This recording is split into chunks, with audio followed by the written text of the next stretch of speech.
It's that dreaded part of management that every department head, organization head, or the leader detests or dislikes. Controlling unruly or not disciplined employees. That's pretty difficult. When we're talking about employees who are hell-bound towards breaking the rules, towards breaking the protocols within the organization, within the department, and making life difficult for other employees, the process, the production, and as a whole, achieving the organization goal, those kind of employees, when time to time they need to be punished, rather, let's say, or brought back to the track with a disciplinary action. That's the very difficult part for any leader or the organization heads. Let's talk about the art of punishment when you are that leader heading the organization, heading the department. The first point about understanding the need for disciplinary action is, why is it necessary? See, when the process is laid, when a certain parameter is followed, when certain protocols are followed within the organization to continue production, to manage human resource, to manage resource, and to manage the process in itself, when somebody comes out of that framework and steps out of it and goes in their own direction, what it does is it actually slows down the process. It brings in challenges which are not anticipated.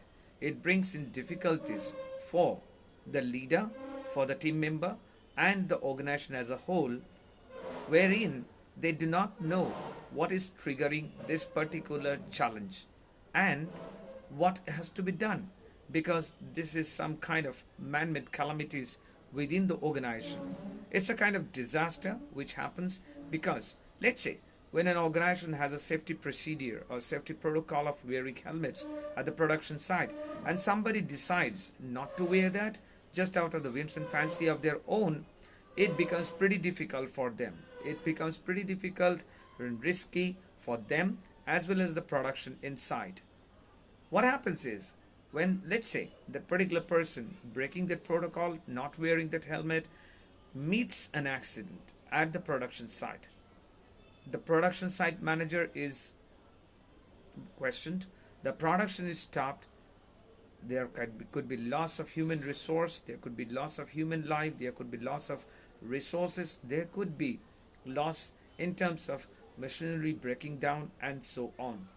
So, when it is decided by the security personnel or the protocols of the production site to wear a helmet, you need to wear a helmet, you need to wear the safety boots, you need to wear the safety straps, because those are done to protect you from being harmed by the process, by the machinery, or by the moving parts, or by the moving edges. Now, when you do not follow those protocols and meet an accident, what happens is the company goes into unnecessary lawsuits, the company goes into unnecessary investigations, the company goes into a questioning mode wherein the employee's security and safety is at stake. Was that the real situation? Were not the instructions clear to the floor inside and the members and the production members on the floor that you have to wear that helmet, you have to wear the safety boot, you have to wear the safety strap when you're working in this particular zone? And just because you broke the rule, it could jeopardize the whole production. It could end up in accidents, it could end up in loss of life, it could end up in loss of business, man hours, and so on. So, those kind of employees, let's talk about when we are in the corporate world. Many a times it has been seen that there are employees who are bullies, literally bullies. I mean, it's not that bullies are there only in schools and colleges and in the other part of the society. They are in the corporate world also. There are employees who are silent. There are employees who are not voicing out always. And then there are employees who takes advantage of those kind of non-voice, non-vocal employees and gets along with doing nonsense. Because somewhere down the line they believe that the management won't take into consideration their action.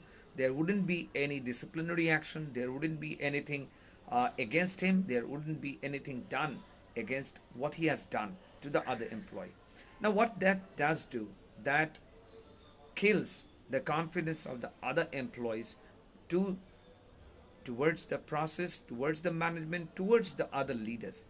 They start disrespecting the process. In a way, out of their insecurity, either they succumb or they join the same bandwagon of those bullies and they carry on doing those nonsense only which they were once victim of. It's just like the law of karma. Like I was bullied, so when some new employee joins in or new subordinates joins in my team, I do bully or I do show my power, I do show my authority, and you carry on along with that. So what it does is it actually nullifies the positivity within the department, within the organization. The people are scared, the people are less confident, the people disrespect each other, and there is chaos all around. That kind of chaos is very expensive for any organization. So, when you are the head of the organization or head of the department, head of the project, you need to be very, very clear with what disciplinary action you are taking, how much disciplinary action has to be taken, when to be taken, and how to be taken is very important.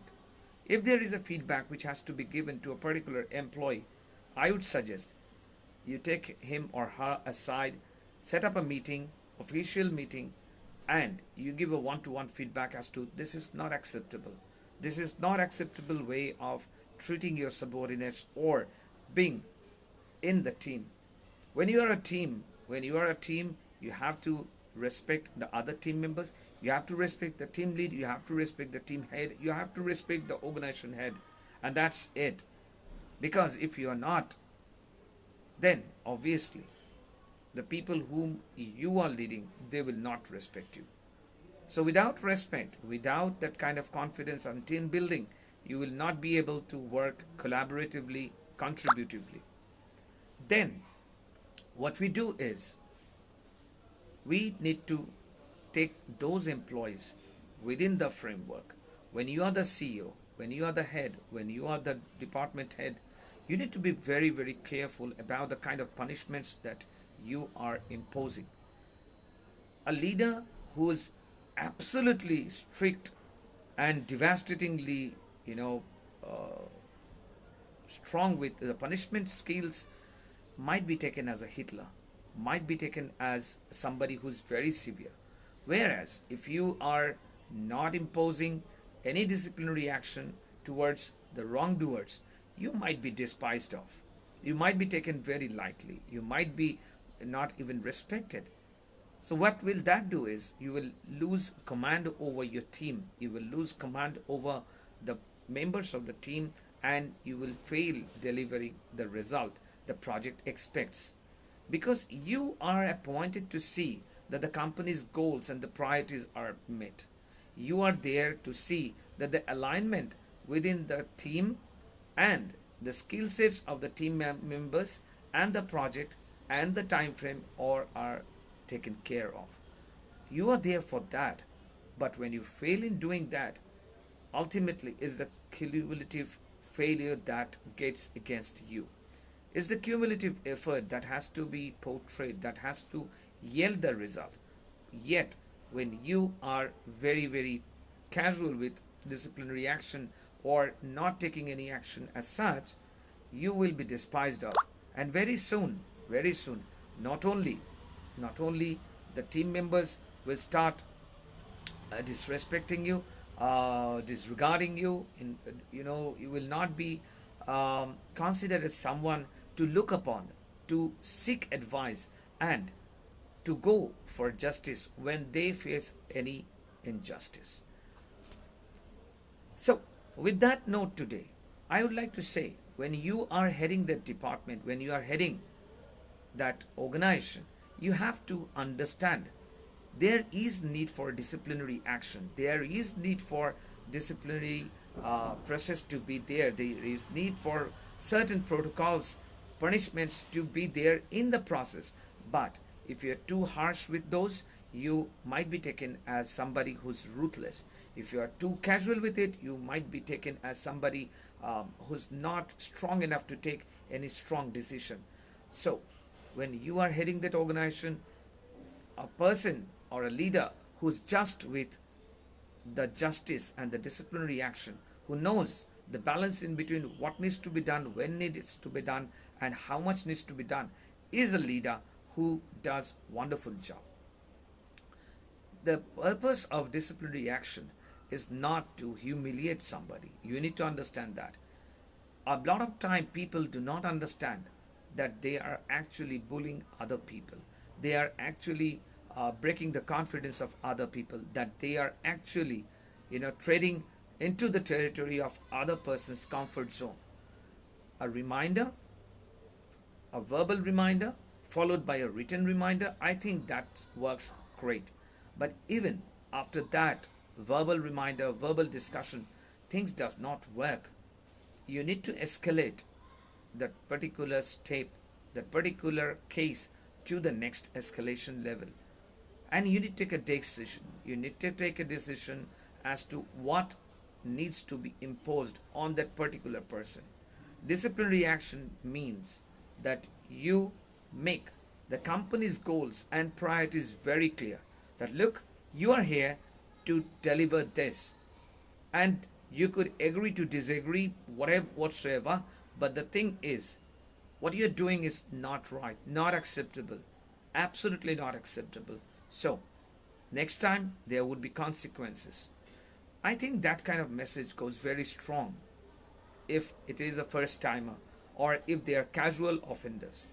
But for severe offenders who are bent towards breaking every rules, every protocols, every process within the organization, I believe a strict disciplinary action has to be taken upon discussion with the human resource department. Because it might be that the person is wrong, that the person actually deserves a disciplinary action, but the way that has to be let known to that person, or the way it has to be imposed to that person, it should not be discouraging morally. It should not break the person's confidence into the process. The purpose of disciplinary action is to take back the people who are stepping out of the framework within the framework. It's not that you put such a disciplinary action that employees gets absolutely frustrated with it and they start looking for some job outside the organization. The discipline has to be, let's say, I read it somewhere, handling the situation with a handshake. And what kind of handshake?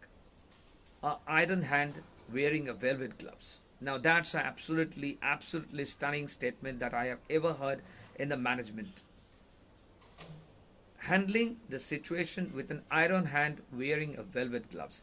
Now that kind of impact really works great for employees who gets the message that okay, my nonsense cannot carry on.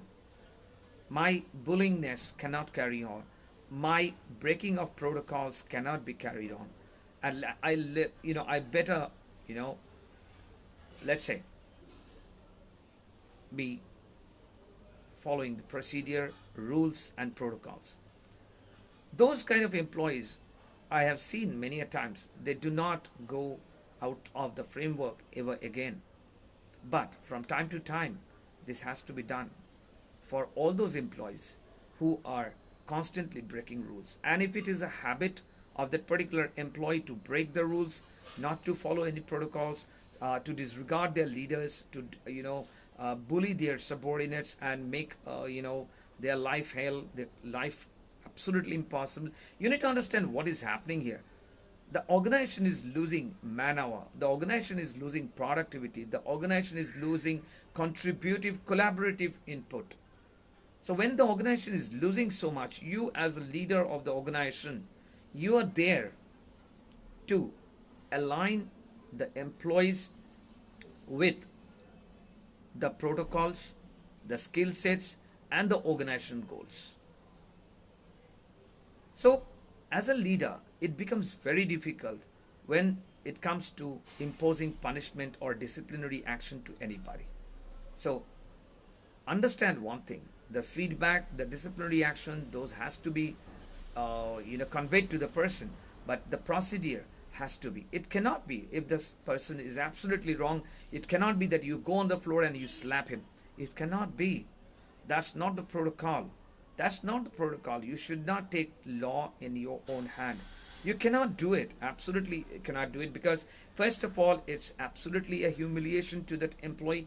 It's true that the employee has done something wrong, that the employee is constantly breaking protocols, that the employee is bullying others, the employee is afflicting pain to the subordinates whatsoever. But though even he deserves it, you cannot do it as a leader, because when you as a leader do something so humiliating, not only that person is humiliated, the other people also feels that they are also considered with disrespect, to be treated so low as to be given a slap on the floor amidst all the other members. Or you cannot be shouting at that person. If anything has to be conveyed, it has to be done.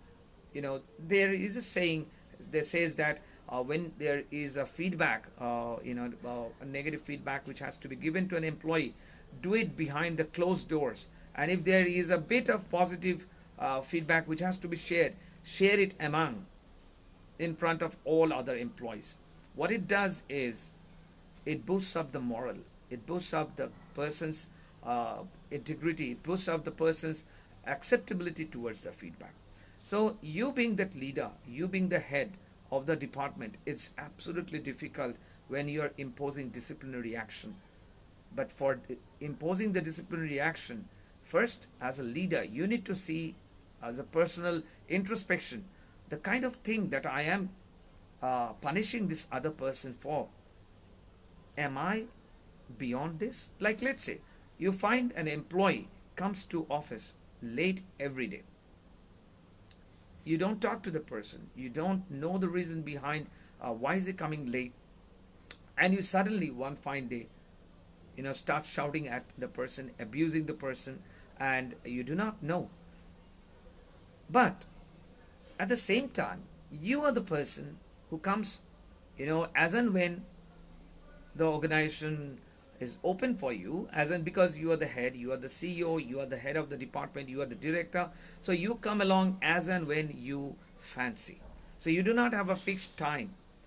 So when you do not have a fixed time to come to an office just because you think you're the director of the company, how can you impose a disciplinary action to an employee who's not coming to office in time? Did you ever talk to that person? That person might be having a medical emergency. That person might be having, old parents to take care of. That person might be having some difficulty at the home end. He might be coming from very far distance. I know those are not some points that the organization pays that employees for, but where is the humanitarian ground? Where is the human aspect? When you talk to the person, explain as to what is exactly happening. Maybe you can work out a kind of schedule that works for him, when he can take care of all this and he can come. You can reschedule his shifts, and what it matters is his production. Maybe you can combine his working schedule with work from home, and a mixture of like coming to office and work from home both. Maybe you give the leverage of him working from home for a particular week. So those kind of solutions, when you provide to that employee instead of the disciplinary action, I think it works better. And also you need to understand, as a leader, everybody is looking at you. Everybody is following your footsteps, whether it's good or bad.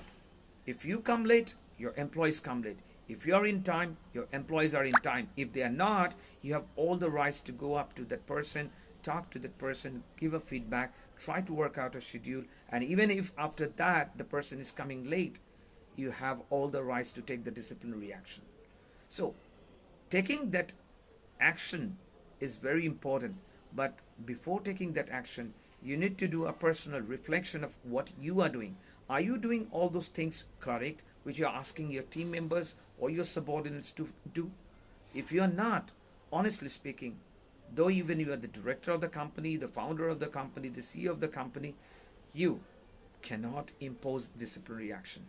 In my entire life, I would say there I have seen great leaders, great CTOs, great CEOs, to whom I literally used to joke around and say, sir, the thing is, when do you leave for your home? When I come for my shift, I see you in your room. When I leave for my shift, I see you in your cabin. The replies reflected their growth, their understanding, their maturity. They mentioned that when I'm asking somebody to stay back, today, like for instance, today I could have gone back home 6 p.m., but there was a server failure and the server management team had to stay back. Their shift also ends at 6 p.m. They could have left, leaving the work to the next shift. But when they stayed back, how can I live? Now, those kind of leaders that I have seen has inspired me in believing that when you are a leader, you first have to set an example and people will follow that example. If they do not, you are most welcome to give them a feedback. If after that also they are not following, you have all the rights. You are just in taking the disciplinary action. So just because you have the authority to take a disciplinary action doesn't mean that you become the Hitler or you become that slave master whipping around people working for him. So be that great leader, be that great motivator, and be that just leader who imposes punishment or disciplinary action based on absolute consideration of all the possible feedback process which has been taken, and after that if nothing is working, so a disciplinary action is taken. So you should teach your subordinates, your team members also this art. Kautilya used to call it as the art of danda niti. Dand means punishment, niti means policies. So danda niti, Artha Shastra, Kautilya mentioned in Artha Shastra, danda niti. There was, you wouldn't believe, thousands of years ago, 2000 years ago, 2500 years ago, when Kautilya was there, he imposed dandaniti even for the king himself. In Arthashastra, there is severe punishments for kings who do not follow the protocols as should be followed by the king. In Arthashastra, it was also mentioned, if somebody out of hunger steals a food, that's not out of greed, so he goes unpunished. But those rich merchants who sells, inferior quality goods, inferior quality foods, inferior quality of service for the sake of profit, that's stealing out of greed. And the punishments used to be very severe. That's the reason while Kautilya was the advisor in that period, that golden period, the kingdoms flourished, the kings flourished, and there was absolute discipline within the kingdom. So with that note today, guys, I leave you. It's a good week. We are all doing work. We are all being productive. Stay home, stay safe, be productive, stay positive. And if there is anything that is in your mind, please write it back to us on our LinkedIn group, which is Career Counseling Online. Please like our Facebook page, which is Career Counseling Online. You can leave your message. I do get back to people.